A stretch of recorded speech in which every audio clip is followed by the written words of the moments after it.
So again, just want to welcome you to Grace this morning and tell you that we're just so glad that you're here on this Memorial Day weekend. Memorial Day is one of those interesting weekends where it tends to fall sort of between sermon series. I don't know if you noticed that or not, but you usually have a Sunday or two there at the end of May where you finish with sort of the late spring sermon series, and it's before you start the summer sermon series. And so in the profession, we call this a dealer's choice Sunday, all right? So it's dealer's choice today, so it's not my fault, all right? It's not my fault. But as I was thinking about Memorial Day and Memorial Day weekend, at the core of Memorial Day is this act of remembering, right? This act of remembering. Memorial Day was started after the Civil War, and it was a way to remember those who had fought and died in that war. It was also called Decoration Day.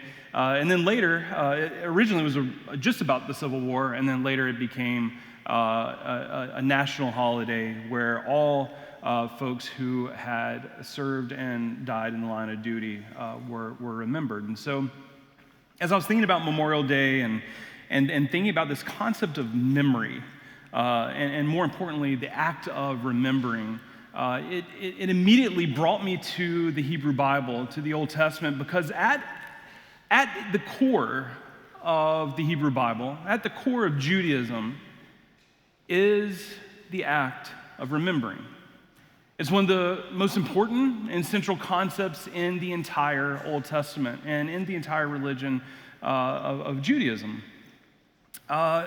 Deuteronomy, we're going to jump straight into the verse because this morning we're not going to spend a ton of time exegeting the verse, but we want to locate the historical context of what's happening here in this verse. And so we're going to look at Deuteronomy 6:12.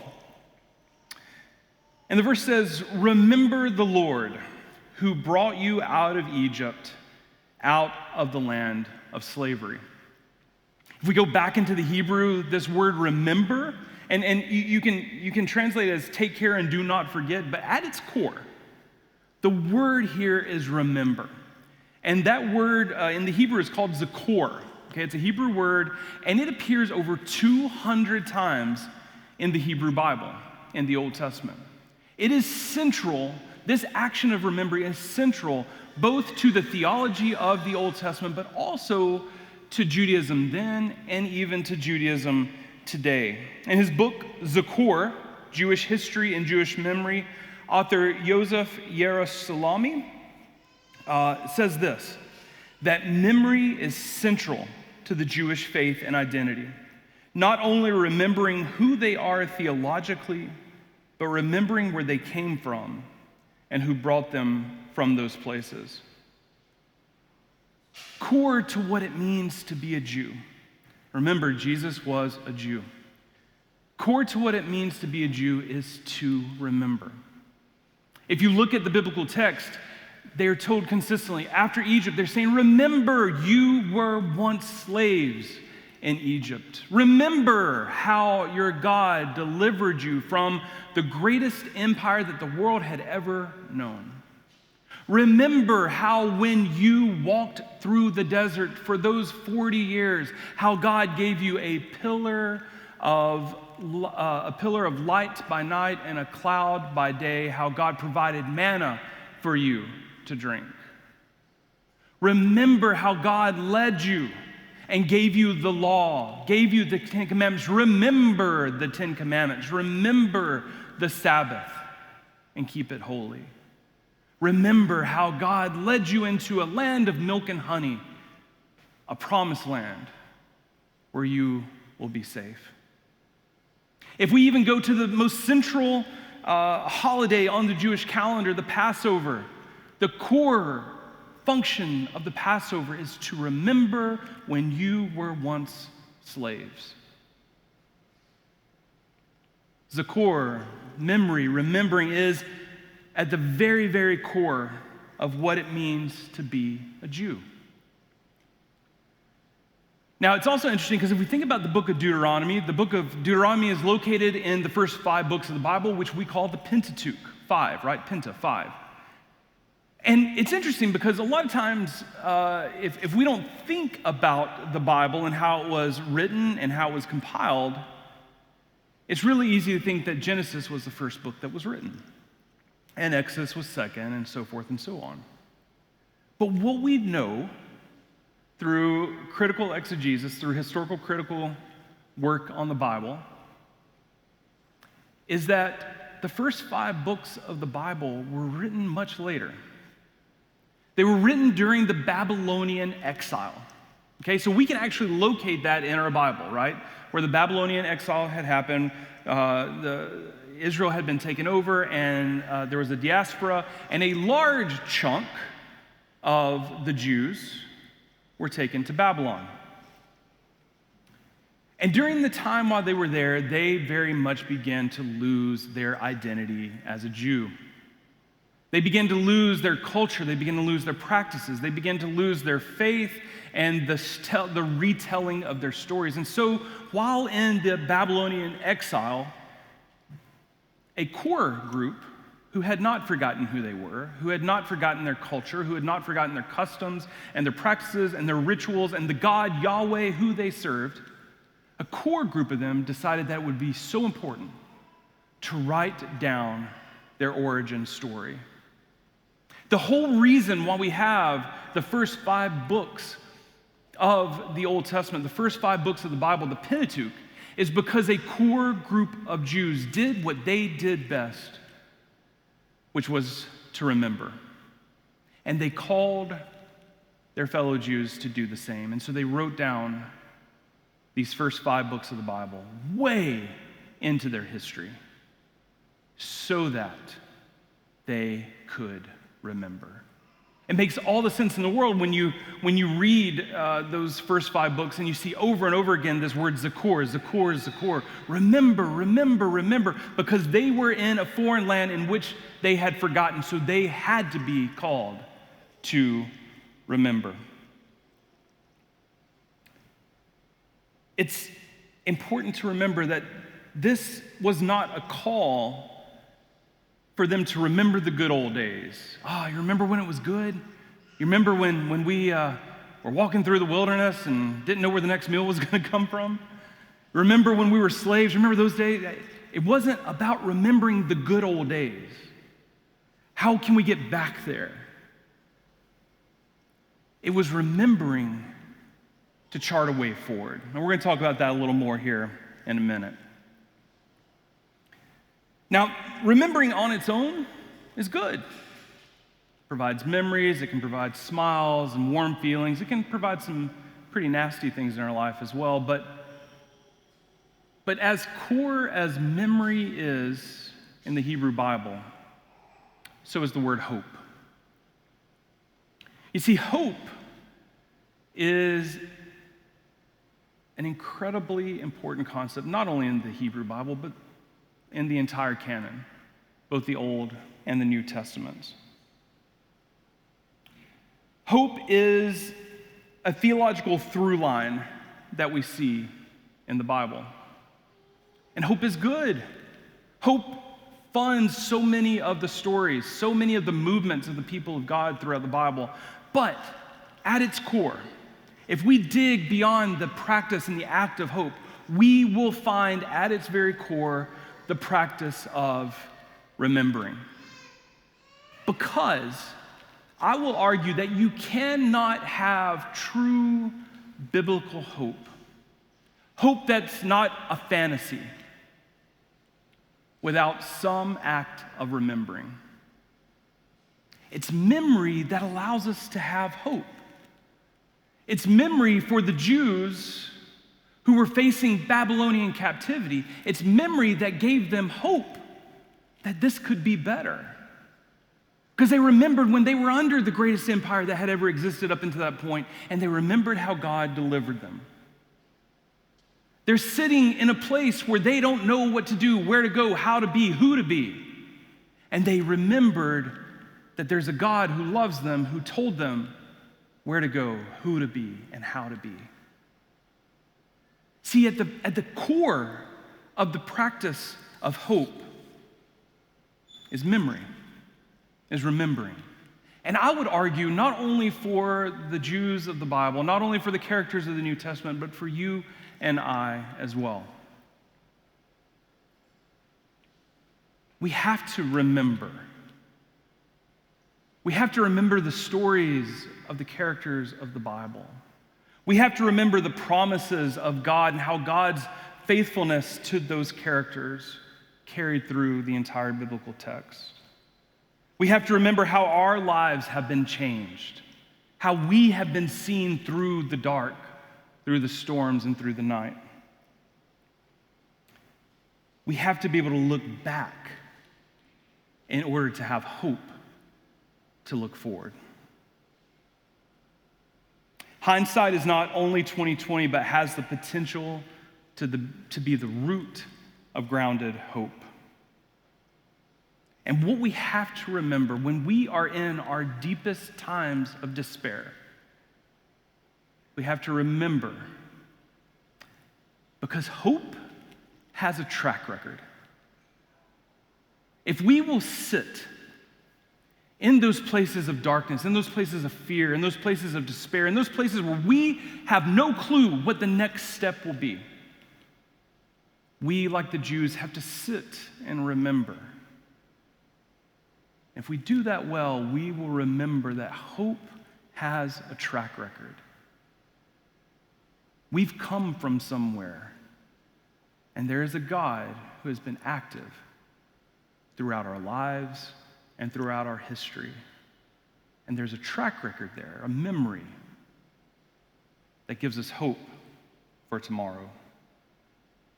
That's one of the benefits of age, isn't it? Age gives you perspective. I remember going through some horrible times as a teenager and having no perspective. There was no memory to fall back on. There was no track record of hope to fall back on. There was no ability to recount where I had been that had been even worse than that, and to lean on the promises that God will carry me forward.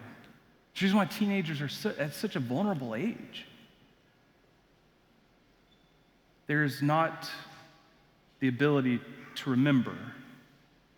And memory gives us perspective that allows us to go forward. When we can remember, when we remember, we can remember when things were bad. And maybe even remember when things were worse. And that can give us hope. Because if we made it through then, we can make it through now. When we don't know what to do, we can remember when we were lost before and that we were able to find our way. When we practice memory and we're questioning our abilities and questioning our skills and questioning even our purpose or our fortitude, we can remember and engage that core function of hope, which gives us the grit to continue to try, to take one more step, to push a little farther.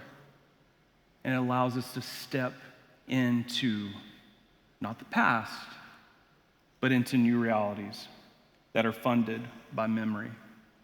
It's the reason why I argue that church is still important. I believe church is still important. Now, I heard a while back someone who was critiquing church. He had a number of really good critiques of church, by the way. But he said, how can a God be so good, so powerful, and so impactful on your life that you have to go week after week after week to be re-indoctrinated as to who that God is?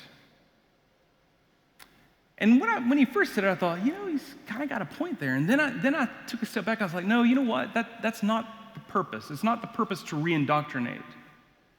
The purpose of why we sing these songs about God's goodness, why we read this thousands of year old ancient text, while we work through sermons and Bible studies and all these things, is not to re-indoctrinate ourselves. It's to remember. I can't tell you how many times that I've sung a song on a Sunday morning where I was feeling really, really rotten about who I was, or questioning who God was saying I was. And because of a lyric in a song, it reminded me, no, I am a beloved child of God. Or reading a scripture where all was lost, and yet God helped find a way through. Church isn't here to re-indoctrinate us week after week. It's to help us remember. It's to remind us of who we are, and maybe even more importantly, who God is. Memory not only serves to help us in our present moment, to help us give us the courage and the hope to move forward, but memory serves as a way of mapping the journey ahead. Remembering helps chart the path forward. One of the most infuriating parts of being a parent, if you're a parent, I think you can probably agree with this. One of the most infuriating parts of being a parent is how forgetful our children are.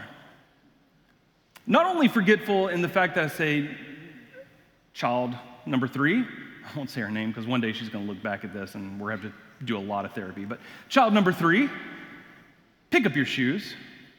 And child number 3 says, okay. And then 5 minutes later, the shoes are still there. And I say, child number 3, pick up the shoes. And child number 3 says, okay, and the shoes are still there. I'm not just talking about that kind of memory, right? It's infuriating how often our children forget how these conversations go. Clean up your room. Got to have it done by the end of the day. Okay. It's not done by the end of the day. There's a consequence. You get your technology taken away for the next day. And the child loses their mind. As though this hasn't happened 50 times in the past 6 months, right? How do you not remember that if we tell you to clean your room by 6 o'clock tonight, that if you don't, technology will be taken away for tomorrow? They don't remember that. They act like, and literally sometimes will say, you just came up with that out of nowhere. No, I didn't. I have done this to you 100 times. I have taken away your phone. I have punished you. I said you can't go with your friends. And why? Because you didn't clean your room. You're horrible. No, I'm not. I'm consistent. I will take your laughs as an affirmation. It's true, though. It's infuriating how short their memories are. But if we're being honest, we're the same way. How many times have we forgotten who we are and gotten into the same old argument with our spouse or partner? How many times have we made those bad relationship decisions over and over and over, and then we look at it and we go, why does this keep happening to me? How many times have we acted poorly with our finances or have not made good decisions with problematic patterns in our lives, and we get to the same place where our technology is taken away tomorrow? And we go, why does this keep happening? It's because we're pretty forgetful too. So remembering not only helps us in the moment, but it helps us chart a way forward. Intentional remembering allows us to chart new and better paths forward, making course corrections that will ultimately end up in new realities. But I want to give you a word of warning about memory. Memory can be corrosive. Memory can be repressive. Because it's just as easy. Remembering lives on the edge of a razor blade. Because just as we can lean one way and memory becomes something that gives us hope and gives us grit and helps us have perspective and helps propel us into God's future, we can lean just a little bit the other way, and memory can harm us. Instead of the slaves of Egypt, instead of the Jews looking back and go, God delivered us. We were once slaves, but God delivered us. They can look back as they did in the Old Testament and say, don't you remember how good it was when we were slaves? Every day we had all we needed to eat. It's so easy with memory to look back. And instead of looking at how God brought us through a horrible situation, it's easy to look back and say, how could God let me go through that situation? It's so easy for memory to be repressive, to be harmful. It's so easy. in relationships to look back at one time of betrayal and let that color our lenses for every relationship that we go in from that point forward. Instead of thinking, that was one time, and look at all the other beautiful and good relationships I've ever had. There's this woman when I was growing up. Her name was Dottie. As kids, we called her Crazy Dot. Dot was about 4'8". She was older, but I don't know how old. She definitely looked older than she probably was. She had this gray, frizzy hair that stuck out everywhere, and for some reason, she wore the same bright purple jogging pants, sweatpants, and sweatshirt every day. She'd walk around the grocery store aloof, looking a little confused and a little wild-eyed. And I remember seeing Dot, and she would drive this old, beat-up, gray Lincoln from the early 70s. You know what I'm talking about, the old boat cars. And it was beat up, and it had rust spots. And I remember one day I saw Crazy Dot driving down the road. And as she was driving away, I looked at the back of her car, and I could see her wild, frizzy, gray hair sticking out. And I remember looking in through the back of her car and seeing she didn't even have a rear view mirror. And I was like, my God, she's going to kill somebody. One day, an older guy, actually in my congregation back home, and I were talking. And we saw her, and I said, what's her story? I said, what's Crazy Dot's story? He said, well, she's not Crazy Dot, her name's Dottie. And she was really successful in the first part of her life. She was smart. She has a college degree. She was well respected. And some things went south in her marriage, and her husband left her. It was a nasty divorce, he said. And then there were some things that happened where her kids, I didn't even know she had kids, where her kids ended up leaving her as well.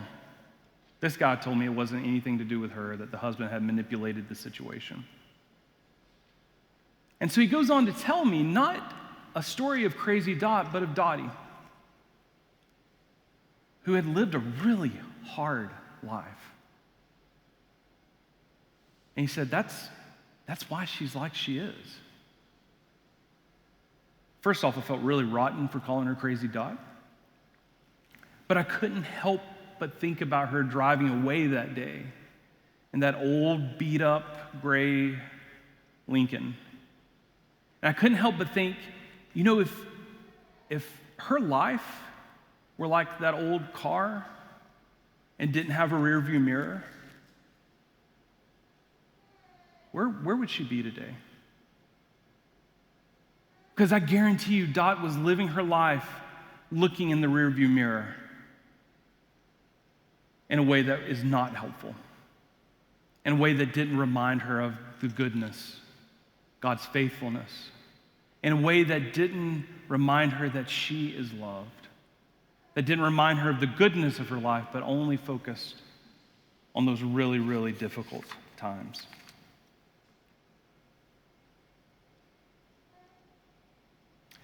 There's an image I want to show you this morning as we close. This is an image of a mythical bird from the Akan tribe in Ghana. This bird is called the Sankofa bird. It's a mythical bird that holds a really important place in that tribe in Ghana. When you translate from the Twi language, which is the language of this tribe, what Sankofa means, it means go back and get it. What's interesting about this bird In most images, you have one foot pushing forward and one foot backwards. It doesn't show it on this image. And the bird is looking backwards as it's walking forwards. And in its mouth, it has an egg. I love this image. I love this idea of the Sankofa bird. Because in the lore of the tribe, it's a reminder. It's a reminder that as we step forward, we also have to look back. And it's not looking back in a repressive way. It's not looking back at the good old days. It's looking back to bring forward goodness. It's remembering to bring forward the lessons of yesterday. It's remembering to bring forward hope for the future. And for years and years, I would see this image and I would focus on the foot moving forward, on the neck bending back, on the really interesting kind of designs on the bird. And it wasn't until just a couple of years ago that the egg in its mouth really struck me. You see, in the act of remembering, in the act of bringing forward what is good and leaving back what is not, the Sankofa bird is bringing forward new life. It's bringing forward hope for tomorrow because in that egg represents the perpetuation of its species. It represents perpetuation of the family. It represents tomorrow. And so the Sankofa bird holds in tension what I hope we can hold in tension today as well, which is not to remember, to fantasize the old days, not to look forward, not bringing with us the memories, the lessons, the goodness of the past, but to hold this tension. Hold this tension where we use memory, where we use the act of remembering to move us forward, to chart a course, to give us hope in the moment and hope for tomorrow. As we close today, I want to read you a poem by Khalil Gibran. This is a poem called "The River Cannot Go Back." As I was preparing over the past couple of weeks for this sermon, this poem kind of came across my feed, and I thought this would be the most perfect way to end our time together this morning. It's a poem about a river.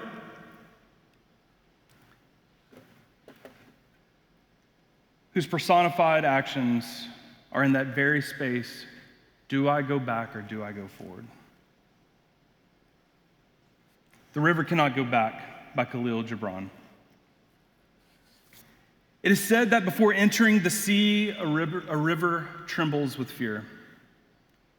She looks back at the path she has traveled, from the peaks of the mountains, the long winding road crossing forests and villages. And in front of her, she sees an ocean so vast that to enter there seems nothing more than to disappear forever. But there is no other way. The river cannot go back. Nobody can go back. To go back is impossible in existence. The river needs to take the risk of entering the ocean, because only then will fear disappear. Because that's where the river will know. It's not about disappearing into the ocean, but becoming the ocean. Let's pray.